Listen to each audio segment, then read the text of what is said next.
Hey guys, Kyle Miller here with Mortgage Brokers Ottawa, the I Love Ottawa Real Estate podcast. Checking in today because I had a question actually that came to me that I honestly couldn't answer. So I'm going out to the universe here to see if I got anybody that wants to chime in and help me out. So here's what happened. A client of mine who had converted their house into a rental. They bought a different place, had someone move into the one they owned, and then they're off to the races. So it was a great start. He was super happy about it. He had a great tenant, great credit, great income. She wasn't the only one living in the house because she had a young kid there, or not young, had a child there living. And all checks up front, things looking slick, ready to go. Had been checking in regularly, everything was great. And then all of a sudden, boom, gets a phone call from a neighbor saying, hey, you might want to come and check on your spot because it seems odd. Haven't seen a lot of activity there in the last day or week or so, and something just doesn't feel right.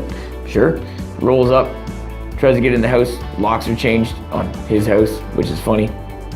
So he went through a alternate entrance, we'll call it, to check things out.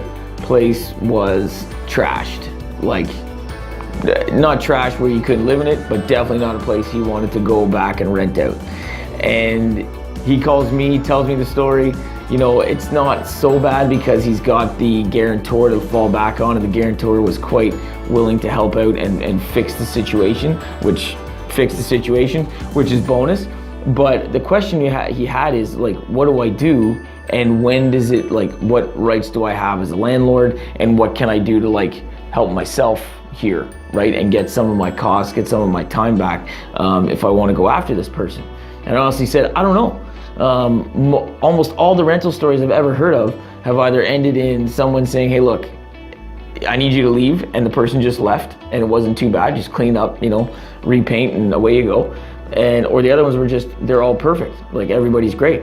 So the question I'm throwing out there to people is, if you're a property manager or a lawyer or someone who could answer this question, I'd love to get some feedback so I can help out my client.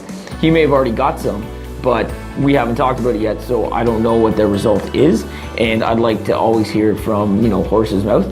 So if you've got any comments, any experience with this, I don't necessarily need to hear a whole bunch of horror stories about how bad renting is, because I don't necessarily believe that the majority of renters are bad.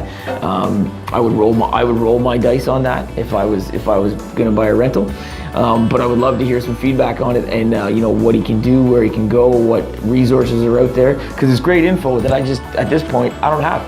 So I'd love to get some feedback on that. So hit me up anywhere with where we can go. I'd love to see some comments on the Facebook page. If you want to leave comments on the YouTube channel as well, that's great. You can hit me up direct message on Instagram or Twitter, Facebook, I already said it, Snapchat as well. You can call me, you can email me. I gladly put it out there so the universe can see it. And like I said, if you're an expert, if you're a property manager, if you're a lawyer and you want to chime in, heck, maybe we'll just put you on the podcast and get it all out there. So anyways, get back to me, I'd appreciate it. And looking forward to hearing what's to be said.